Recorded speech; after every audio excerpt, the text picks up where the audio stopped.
3 முறை சொல்வேன். ஆமீன். உங்க பக்கத்தில் இருக்கிறவங்களோட பலத்ததா இருக்கட்டும். இதுவரை கண்டிராத கிருபை நீங்கள் காண்பீர்களாக. உங்கள் வாழ்க்கையில் சாதிக்க முடியாததை சாதிக்கக்கூடிய கிருபையை கர்த்தர் உங்களுக்கு தருவாராக. ஜெயத்தின் கிருபை கர்த்தர் உங்களுக்கு தருவாராக. ஹல்லேலூயா. ஒரு மனிதன் மேல் இந்த கிருபை எடுத்து கர்த்தர் அடுத்தவர்கள் மேல் வைக்கிறார். ஆமென். நான் இப்படி சொல்ல போறேன். இருக்கீங்களா? விசுவாசிக்கிறீங்களா? இன்னைக்கு இந்த ராத்திரி கூட்டத்திற்கு பின்னாடி கிருபையின் பகிர்ந்தளிப்புனால, கிருபை உங்க மேல வந்ததுனால உங்களை சுற்றி இருக்கிறவர்கள் உங்கள் வாழ்க்கையின் மாற்றங்களை காண தொடங்குவார்கள் என்று இயேசுவின் நாமத்தில் ஜெபத்தோடு அறிக்கை செய்கிறேன். ஹல்லேலூயா. அப்போஸ்தலர்கள், தீர்க்கதரிசிகளுடைய கிருபை, இயேசுவின் கல்வாரி காருண்யம் உங்களுக்கு இலவசமாய் தருகிறார். ஆனா எல்லாருக்கும் கிடைக்கிறது இல்லைன்றதான் உண்மை. சிலர் பெற்றுக்கொள்றீங்க, வேற பரிமாணத்தில் போயிட்டே இருக்கீங்க. சிலர் எங்கேயும் போல. காரணத்தை நான் சொல்லிடுறேன். அது இருக்கு, ஃப்ரீயா தான் இருக்கு. கர்த்தர் அதுக்கு வேலை, காசு, பணம்லாம் கேட்கல. ஆனா யாருக்கு கர்த்தர் அந்த கிருபை கொடுக்கிறாருன்னா, யார் தாகமா இருக்கிறார்களோ அவர்களுக்கு கர்த்தர் கொடுப்பார். நான் வருவேன் சர்ச்சுக்கு, நான் எங்கே வேணால் உட்காருவேன், எங்கே வேணால் பார்ப்பேன், நான் என்ன வேணால் செய்வேன், நீ என்ன கேட்குறது, நான் அப்படியே ஃபேனை பார்த்து லைட்டை பார்த்துட்டு போயிடுவேன். கண்டிப்பாக ஃபேன் லைட்டு கிடைக்கும். தாகமாக யார் இருக்காங்களோ, ஏக்கமாக யார் இருக்காங்களோ, 1 கொரிந்தியர் 12:31 இப்படி வாசிக்கிறோம். But covet earnestly the best gifts, சிறந்த வரங்களை, கிருபையின் வரங்களை, சிறந்த தேவ ஈவுகளை நீங்கள் என்ன செய்ய வேண்டுமாம்? நாடுங்கள். 2 பேரை தட்டுகள். நாடுங்கள். ஆடுங்கள் அல்ல. எவ்வளோ நாடுறீங்களோ அவ்வளோ தருவார். நீங்கள் எவ்வளோ நாடலையோ உங்களுக்கு ஒன்றும் கிடைக்க போகிறது. எப்படியோ சர்ச்சுக்கு போனோம், ஏதோ ஒன்று பண்ணோம் அப்படின்ற அவ்வளோதான் கிடைக்கும். எந்த அளவுக்கு நாடுறீங்களோ அந்த அளவுக்கு கர்த்தர் தருவார். ஆமென். and yet I show you a more excellent way அப்படின்றார். ஸோ அந்த வார்த்தைக்கு அர்த்தம் கவெட் பண்ணணும். இங்கிலீஷ் டிரான்ஸ்லேஷன்ல earnestly என்றார். மிக ஏக்கத்தோடு, fervently, passionately. ஆமென். சொல்லுமா, கேஷுவலா இருக்க முடியாதான். பக்க சொல்ல, அலட்சியமா நீ இருந்தினா உனக்கு ஒன்றும் கிடைக்காது. ஆனா நீ நாடுறவங்களா இருந்தினா, ஊக்கமா இருந்தீங்கன்னா, ஏக்கமா இருந்தீங்கன்னா, கர்த்தர் அந்த கிருபை எடுத்து இன்னைக்கு உங்க மேல வைப்பார். சாதாரணமா தொடங்குன நீங்க, நாங்க 30 வருஷத்துல சாதிச்சதெல்லாம் நீங்க அடுத்த 30 நாள்ல சாதிப்பீங்க. ஏன்னா கிருபையை கர்த்தர் இலவசமாய் கொடுக்கிறார். ஏசாயா 55:1 இப்படி சொல்றார். தாகமா இருக்கிறீர்களா, என்னண்டை வாருங்கள், வந்து தண்ணீரை குடி பருகுங்கள். ஆமென். Come to the waters. ஏசாயா 55:1. ஆமென். பணம் இல்லாம இருக்கீங்களா, என்னண்டை வாருங்கள், வந்து வாங்கி புசியுங்கள். ஆமென். இப்படி ஆண்டவர் சொல்றீங்க, என்கிட்ட வரணும். ஆனா வரும்போது நீங்க சும்மா அலட்சிய போக்கிலெல்லாம் வரக்கூடாது. நீங்க ஏக்கமா வரணும். பக்கம் சொல்ல, தேவராஜ்யத்துல, இந்த பக்கம் சொல்ல, சபையில நான் எதை செஞ்சாலும் அலட்சியமா செய்ய மாட்டேங்க, உயிரை கொடுத்து செய்வாங்க. அப்படி கர்த்தருடைய இப்ப வார்த்தையை கேட்கறீங்க பாருங்க, அலட்சியமா இருக்காதீங்க, ஏக்கமா கேளுங்க. கர்த்தர் கிருபையை தருவார், வரங்களை தருவார், பகிர்ந்தளிப்பார். அப்போஸ்தலர், தீர்க்கதரிசிகளின் அபிஷேகத்தின் பங்குகளை பகிர்ந்தளிப்பார். ஒரு ஆமென் சொல்ல மாட்டீங்களா? ஹல்லேலூயா. இயேசுவின் நாமத்தில் ஜெபத்தோடு சொல்றேன், கிருபை உங்க வாழ்க்கையில வெளிப்பட தொடங்கும். ஆமென். சோ இந்த தீர்க்கதரிசிகள், இந்த அப்போஸ்தலர்கள், இந்த ஆசாரியர்கள்லாம் ஒரு தோல் வஸ்திரத்தை தரித்திருப்பார்கள். அந்த வஸ்திரம் ரொம்ப விலையேற பெற்றது. ஆமென். ஹல்லேலூயா.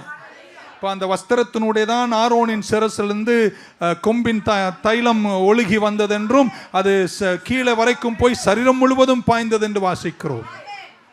இந்த வயர் இருக்குங்கெல்லாம். ஆமென். மேலே பிளாஸ்டிக் இருக்கு. ஆனால் மேலே பிளாஸ்டிக் இருந்தால் கரண்ட் வராது. அதுக்குள்ள என்ன இருக்குங்க? மெட்டல் இருக்கு. இந்த மெட்டல் இல்லாமல் என்னதான் பிளாஸ்டிக்கில் டிசைனாக கலர் கலராக போட்டாலும் கரண்ட் வரப்போகிறது இல்லை. அங்கே என்ன இருக்கணும்? மெட்டல் இருக்கணும். ஏன்னா அதுதான் எலக்ட்ரிசிட்டியை இங்கிருந்து அங்கே கொண்டு போய் சேர்க்குது. கண்டக்டிவிட்டி அதுதான் கொண்டு வருவது போல். ஆமீன் சொல்ல மாட்டீங்களா?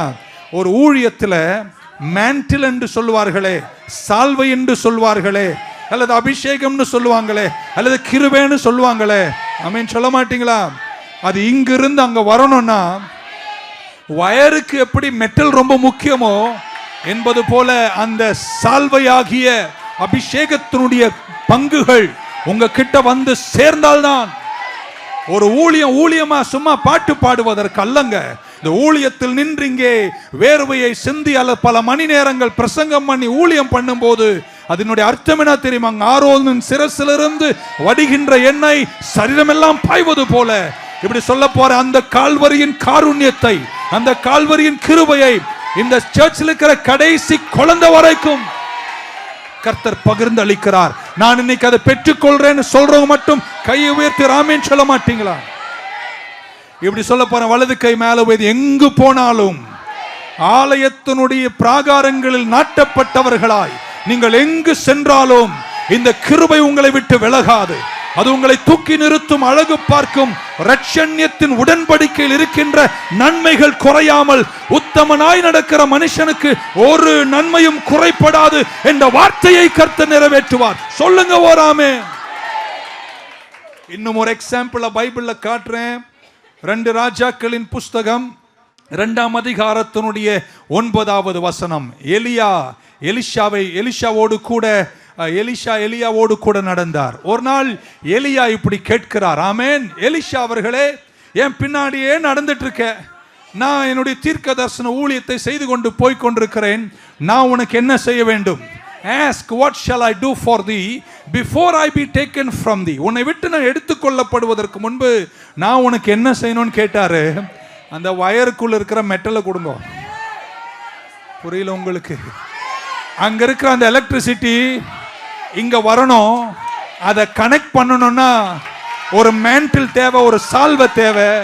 உங்க இரட்டத்தனையான அபிஷேகம் எனக்கு வேணும். I pray thee, let a double portion of your spirit be upon me அப்படினார். ஒரு வயருக்குள்ள மெட்டல் இருந்தாதான் அது பகிர்ந்தளிப்பது போல இன்னைக்கு இந்த ஊழியத்தின் மேல கர்த்தர் வச்ச கிருபைய ஒருத்தர் கூட குறையாமல் பெற்றுக்கொண்டு ஒரு அலையிலே சொல்ல மாட்டீங்களா? 2 ராஜாக்கள் 2ஆம் அதிகாரத்தினுடைய 12ஆம் வசனம் வருகின்ற போது கூர்ந்து கவனிங்கள். Elisha saw it.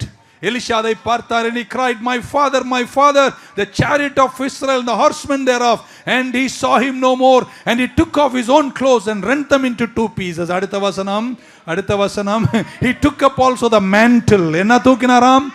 அது தமிழ் என்ன போட்டிருக்கு? சால்வை. ஆமென் சொல்ல மாட்டீங்களா? வயருக்கு மெட்டல் எவ்வளவு முக்கியமோ அந்த அபிஷேகம் அங்கிருந்து இங்க வரணும்னா சால்வை ரொம்ப முக்கியம்.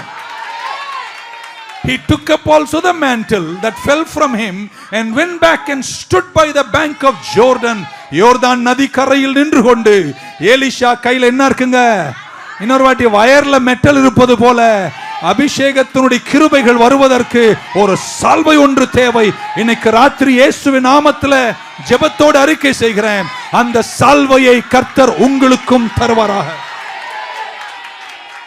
ஓகே, இப்படியே சால்வை எடுத்துக்கொண்டு எலிஷா யோர்தான் நதிக்கரையில் நின்று சொல்லுகிறார், போகும்போது எலியா என் கூட இருந்தாரு, இப்ப எலியா என் கூட இல்ல, ஆனா பிளாஸ்டிக்ல மெட்டல் இருப்பது போல எலியாவின் இரட்டத்தனை என் மேல் வர உம்முடைய மேண்டல், உங்க அபிஷேகம், உங்க சால்வை என் மேல் இருக்கு. எலியாவின் தெய்வம் எங்கே?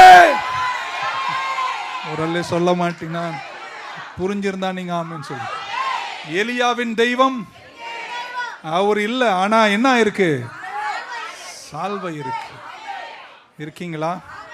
அதே ஆர்டர்ல கர்த்தர் கிருபை தருகிறார். ஆமென் சொல்ல மாட்டீங்களா? அந்த மகத்துவத்தோடு இப்படி சொன்னா நீங்க புரிஞ்சுப்பீங்க. எலியாவுக்கு எதெல்லாம் ரெஸ்பாண்ட் பண்ணிச்சோ இந்த பூமியில, அபிஷேகத்துல, வல்லமையில, ஊழியத்துல, தீர்க்க தரிசன ஊழியத்துல, இந்த பூமியில எதெல்லாம் எலியாவுக்கு ரெஸ்பாண்ட் பண்ணிச்சோ எலிஷாவுக்கும் அதெல்லாம்